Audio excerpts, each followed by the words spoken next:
चोरनी की चुनौती ने बीरबल को हिला दिया। दोस्तों, आपने बीरबल के किस्से तो बहुत सुने होंगे, कैसे वह अकबर बादशाह के दरबार में अपनी अक्ल और हाजिर जवाबी से सबको चौंका देते थे। लेकिन आज की दास्तान कुछ अलग है, क्योंकि इस बार बीरबल के सामने आई एक ऐसी चोरनी जिसकी चुनौती ने बीरबल तक को हिला दिया। दरबारियों की सांसें अटक गईं और अकबर बादशाह की निगाहें सीधे सीधे बीरबल पर टिकी रहीं। चोरनी का दरबार में आना। एक सुबह शाही दरबार सजा हुआ था। अकबर बादशाह अपने सिंहासन पर विराजमान थे। दरबारी खुसर फुसर में मग्न थे। तभी पहरेदारों ने ऐलान किया, पहरेदार हुजूर, बाहर एक औरत खड़ी है। वह कहती है कि वह चोरनी है और बीरबल से चुनौती लेना चाहती है। दरबारियों में खलबली मच गई। औरत, वो भी चोरनी, और सीधी चुनौती बीरबल को? ये तो हद हो गई। अकबर ने मुस्कुराते हुए कहा, अकबर, बुलाओ उसे अंदर, देखते हैं औरत का साहस दरबार तक कैसे पहुंचा। चोरनी की चुनौती। दरवाजा खुला। अंदर आई एक तेजतर्रार औरत।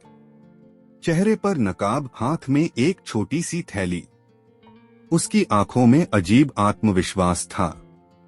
उसने झुककर सलाम किया और बोली, चोरनी जहांपना, लोग कहते हैं कि बीरबल अक्लमंद हैं, लेकिन मैं कहती हूं कि मैं उनसे कहीं ज्यादा चालाक हूं। आज मैं उन्हें चुनौती देती हूं। अगर बीरबल मेरी चाल पकड़ लें तो मैं अपनी चोरी छोड़ दूंगी, वरना मैं शाही खजाने से कुछ उठाकर ले जाऊंगी। पूरा दरबार दहल गया। अकबर की भौहें तन गईं। मगर उन्होंने कहा, अकबर, बीरबल, यह चुनौती अब तुम्हारे हवाले है। देखें क्या तुम्हारी अक्ल इस चोरनी के इरादों को रोक पाती है। रहस्यमय खेल। चोरनी ने मुस्कुराकर थैली उठाई और बोली, चोरनी, इस थैली में एक चीज रखी है। बताओ बीरबल, इसमें क्या है? अगर तुम सही बता दो तो मैं चोरी छोड़ दूंगी, लेकिन अगर गलत निकला तो यह समझो कि मैं तुमसे भी आगे हूं। दरबार में सन्नाटा छा गया। सबकी नजरें थैली पर टिक गईं। बीरबल कुछ क्षण सोच में पड़ गए। बीरबल का उलझना। बीरबल ने मन ही मन सोचा, यह कोई मामूली औरत नहीं, चालाकी से सवाल रखा है। अगर मैं अंदाजा लगाऊं और गलत निकला तो न सिर्फ मेरी हार होगी बल्कि मेरी प्रतिष्ठा भी दांव पर लग जाएगी। दरबारियों की नजरें उनकी तरफ थीं। कुछ फुसफुसाए, लगता है आज बीरबल सचमुच फंस गए। चोरनी का दांव गहरा है। बीरबल का जवाब। बीरबल ने गहरी सांस ली, फिर मुस्कुराए और बोले, बीरबल जहांपना, इस थैली में ऐसी चीज है जो छिपाई भी जा सकती है और दिखाई भी जा सकती है, जिससे लोग धोखा भी खा सकते हैं और सच भी समझ सकते हैं। यह कोई और नहीं बल्कि चोरी किया हुआ सिक्का है। चोरनी चौंक गई। उसने धीरे से थैली खोली और सचमुच अंदर वही सोने का सिक्का चमक रहा था। दरबार की गूंज। पूरा दरबार वाह वाह से गूंज उठा। अकबर मुस्कुराए और बोले, अकबर, बीरबल, तुम्हारी अक्ल ने फिर साबित कर दिया कि दुनिया का सबसे चालाक इंसान भी तुम्हारे सामने हार जाता है। चोरनी ने सिर झुका लिया। चोरनी कांपती आवाज में, आज मैं मान गई। मैंने सोचा था कि मैं बीरबल को मात दूंगी, लेकिन मुझे ही अपनी हार स्वीकार करनी पड़ी।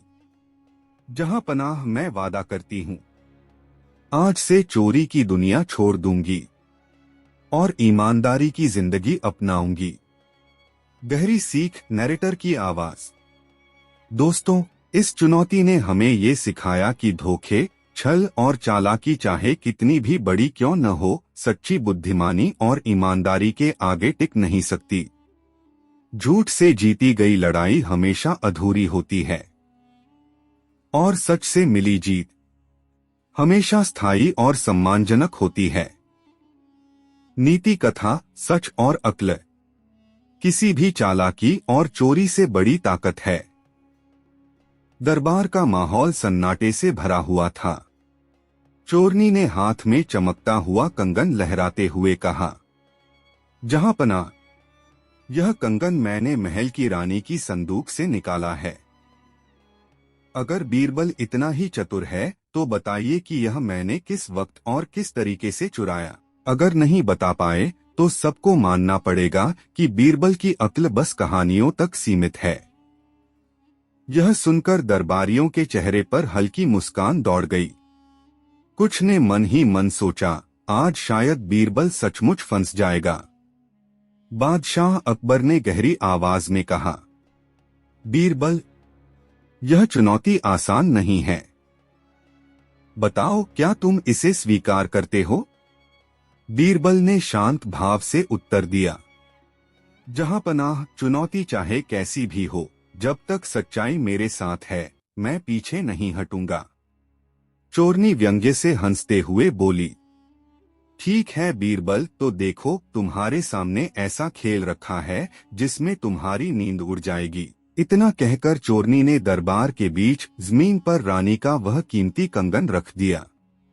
पूरा दरबार उस चमकते आभूषण को देखने लगा। अब सबकी नजरें बीरबल पर थीं। दरबार का हर दरबारी उत्सुक था कि बीरबल इस कठिन चुनौती से कैसे निपटेंगे।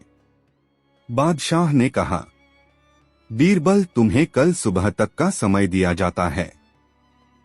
अगर तुम यह साबित कर पाए कि यह कंगन किस समय और किस तरीके से चोरी हुआ, तो जीत तुम्हारी होगी, वरना मानना पड़ेगा कि आज दरबार की सबसे बड़ी हार तुम्हारे हाथों होगी। बीरबल ने सिर झुकाकर कहा, हुजूर, जैसा हुक्म।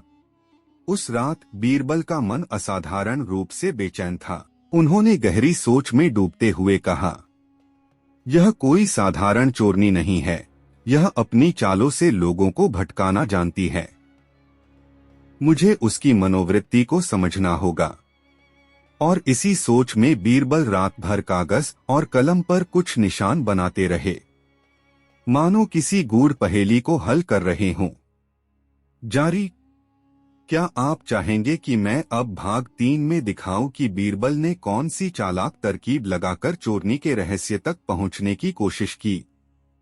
अगली सुबह दरबार सजा हुआ था। चारों ओर दरबारी, सैनिक और उत्सुक प्रजा खड़ी थी। सबकी नजरें इस बात पर टिकी थीं कि आज बीरबल चोरनी के सामने अपनी बुद्धिमत्ता कैसे साबित करेंगे। चोरनी दरबार में प्रवेश करती है। चेहरे पर वही आत्मविश्वास और आंखों में चुनौती की चमक। वह मुस्कुराते हुए बोली, तो बीरबल, क्या रात भर नींद आई या सपनों में भी चोरी की गुत्थी सुलझाते रहे? बीरबल हल्की मुस्कान के साथ बोले, नींद तो आई, मगर सपनों में नहीं, आंखों से ही तुम्हारा खेल देख लिया। यह सुनकर दरबारियों में हलचल मच गई। किसी ने कान में फुसफुसाया, लगता है बीरबल ने सचमुच कुछ जान लिया है।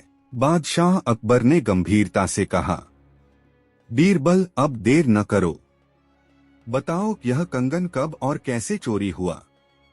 बीरबल ने धीरे धीरे दरबार का माहौल और भी रोमांचक बना दिया। उन्होंने जमीन पर रखे कंगन को उठाया और कहा, जहांपनाह, यह कंगन चोरी रात के दूसरे पहर में हुआ। चोरनी ने ताली बजाते हुए हंसी उड़ाई। वाह बीरबल, रात का दूसरा पहर, यह तो हर चोर का पसंदीदा समय होता है। इसमें नया क्या है? असली बात तो यह है कि कैसे चोरी हुई। बीरबल ने उसकी आंखों में सीधी नजर डालकर कहा, कंगन को संदूक से निकालने के लिए चाबी का इस्तेमाल नहीं किया गया, बल्कि संदूक के ताले को पतली तार से खोला गया। और सबसे बड़ी बात, अब पूरा दरबार सांस रोककर सुन रहा था। बीरबल ने जोर देकर कहा, चोरी किसी बाहरी जगह से आने वाले ने नहीं की, बल्कि इस चोरनी ने महल की दासियों से मेलजोल बढ़ाकर अंदर का रास्ता सीखा। यही कारण है कि यह बिना पकड़े महल में प्रवेश कर सकी। चोरनी का चेहरा अचानक फीका पड़ गया। उसकी आंखों में क्षण भर के लिए घबराहट झलक उठी।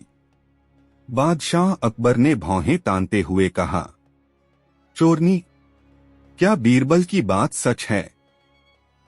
चोरनी ने होंठ भींच लिए, लेकिन तुरंत खुद को संभालकर बोली, यह सब बस अनुमान है, सबूत कहाँ है? अब दरबार पर खामोशी छा गई।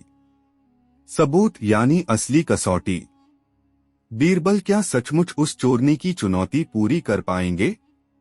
जारी। दरबार में ऐसा सन्नाटा छा गया मानो समय थम गया हो। सबकी नजरें बीरबल पर थीं। चोरनी विजी मुस्कान के साथ बोली, देखा, बिना सबूत सब बातें हवा हैं।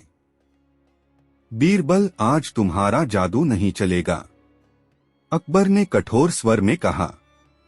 बीरबल, तुम्हारे शब्दों में दम है, पर बिना प्रमाण दरबार का फैसला नहीं हो सकता। बीरबल ने गहरी सांस ली और शांत स्वर में बोले, जहां पनाह, सबूत मेरे पास है, बस थोड़ा धैर्य रखिए। फिर उन्होंने इशारा किया और पहरेदारों ने महल की 3 दासियां दरबार में हाजिर कर दी। बीरबल ने दरबार की ओर देखते हुए कहा, ये वही दासियां हैं जिनसे यह चोरनी मेलजोल बढ़ा रही थी। इनसे पूछ लीजिए। दासियां डरते डरते कांपने लगीं। एक ने सिर झुकाकर स्वीकार किया, हुजूर, यह चोरनी कई दिनों से हमसे बातें करती थी। उसने हमें मीठी मीठी कहानियों और तोहफों में बांध लिया। उसी बहाने उसने महल के अंदर का रास्ता और संदूक की जगह जान ली। अब दरबार में हलचल मच गई। बीरबल आगे बढ़कर बोले, जहां पनाह, यही नहीं, मैंने संदूक के ताले की जांच की। उस पर तार के निशान साफ दिखाई दे रहे हैं। इसका मतलब चाबी नहीं, बल्कि चालाकी से खोला गया। और उस तार को मैंने इस चोरनी के झोले से निकलवाया है। इतना कहते ही पहरेदारों ने आगे आकर चोरनी के सामान से पतली मुड़ी हुई तार निकालकर दरबार में पेश कर दी। चोरनी का चेहरा अब सफेद पड़ चुका था। उसने गुस्से में दांत पीसते हुए कहा, बीरबल, तुम सचमुच मेरी सोच से भी ज्यादा चालाक निकले। अकबर ने सिंहासन से उठकर कहा, बीरबल, आज एक बार फिर तुम्हारी सूझबूझ ने दरबार की इज्जत बचाई है। फिर बादशाह ने सख्ती से हुक्म दिया, चोरनी को कैदखाने में डाल दो और दासियों को सजा के बजाय सीख दी जाए कि अपनी मित्रता सोच समझकर करनी चाहिए। दरबार जहां पनाह की जय के नारों से गूंज उठा। बीरबल ने मुस्कुराते हुए धीरे से कहा, जहां पनाह, यही संसार का नियम है। चालाकी से जीते हुए रिश्ते ज्यादा दिन नहीं टिकते। भरोसा वही पाता है जो सच्चाई और ईमानदारी से लोगों का दिल जीतता है। दरबार गहरे मौन में डूब गया। यह सीख हर किसी के दिल को छू